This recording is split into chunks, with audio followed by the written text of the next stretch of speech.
One. Hello and welcome from the sidelines of the ICR Conference here in Orlando. I'm Jarrett Banks, editor at large at IPO Edge, CorpGov, and Exec Edge, joined by my guest, CEO of Dutch Bros. That's BROS, the ticker, Joth Ricci.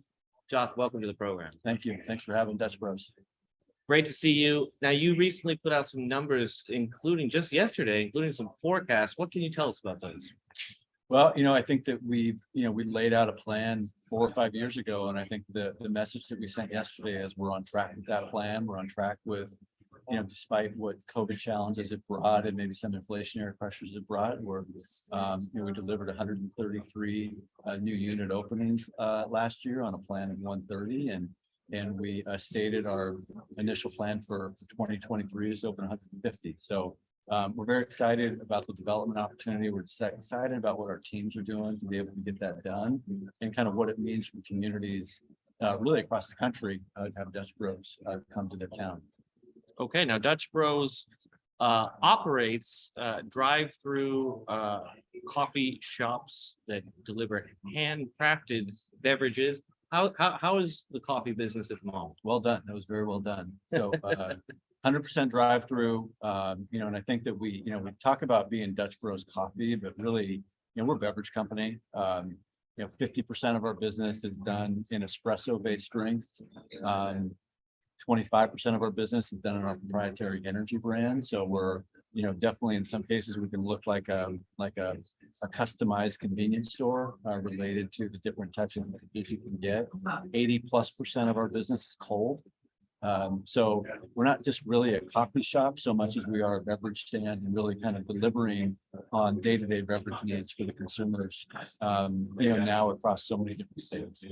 Speaking of those consumers, you've seen a massive uptick recently. What's behind that? I think it's just, honestly, Dutch Bros has really evolved in the way that we evaluate markets. We evolve in the way that we site select traffic. I think we're getting smarter about what locations work for Dutch Bros, what communities work for Dutch Bros, and maybe what don't. Doesn't mean that Dutch Bros of the last 30 years hasn't been successful. As a matter of fact, we've only closed really one location in our history. But what we're seeing 30% growth in AUVs in our class of kind of 2018 to now.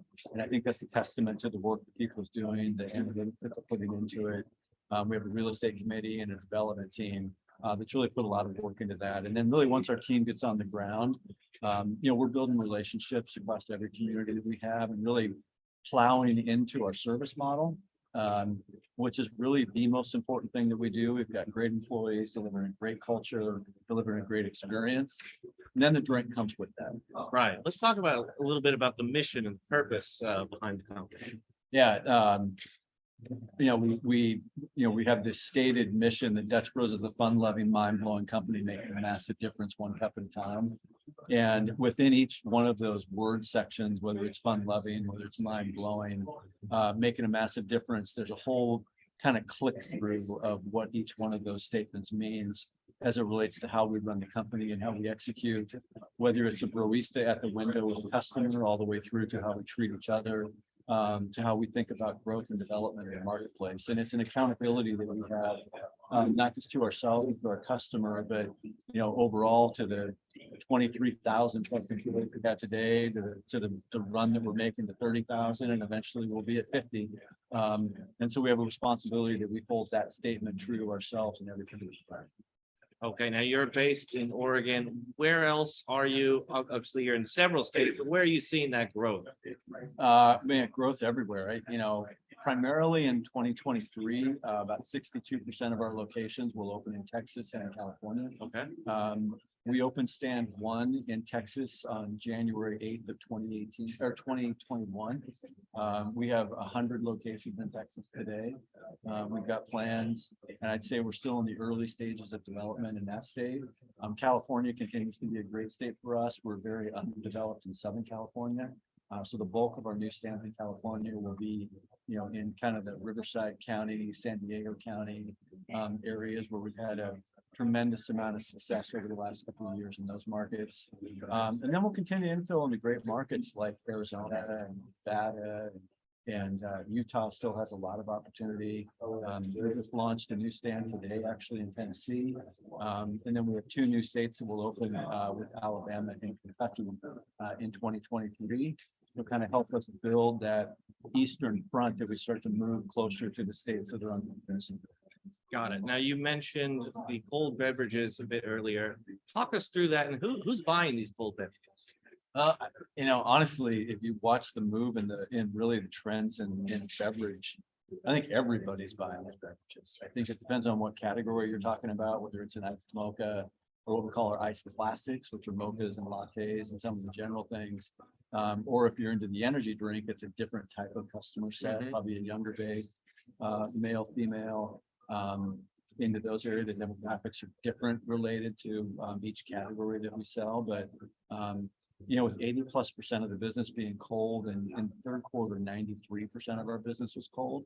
And so it's hard to argue that anything other than, just about everybody's buying these drinks. Our customer base is a little bit younger. It skews heavy female.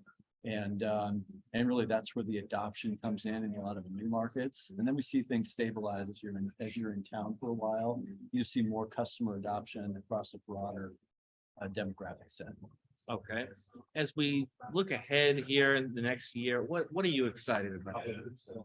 Oh, I'm excited about a lot of things. I'm excited. I've got 150 reasons to be excited with new stands that are going in place. I think that's a great place to be in. Again, not to take it lightly, but we're opening, I think, more shops than just about anybody is, except for some of the big guys. I'm excited about some of the operational efficiencies we have coming related to the business side of the business. I think that there's we're working on some things like tap systems and things like that we'll talk a little bit more about in the second quarter about how we're doing and how that's going to help the business and again help our barista give a better experience to the customer. I think that's going to be amazing.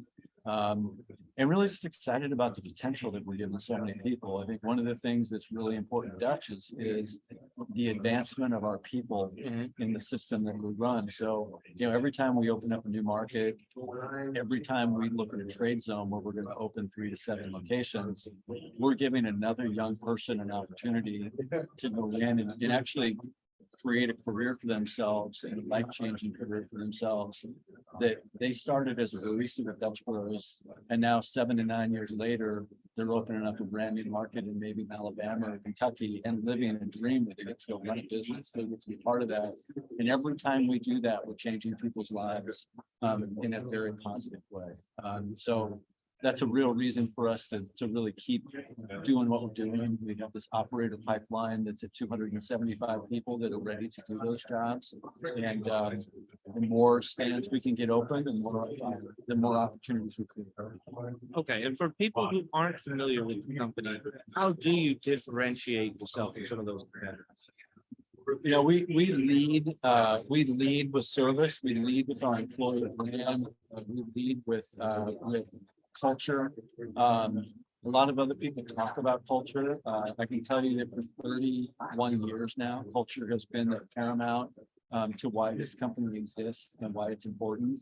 Our employee brand work is the number one thing that we focus on. We understand that if we don't get the employee brand and our culture right, the rest of it really doesn't matter. Because you can get an iced latte just about anywhere, literally just about anywhere now.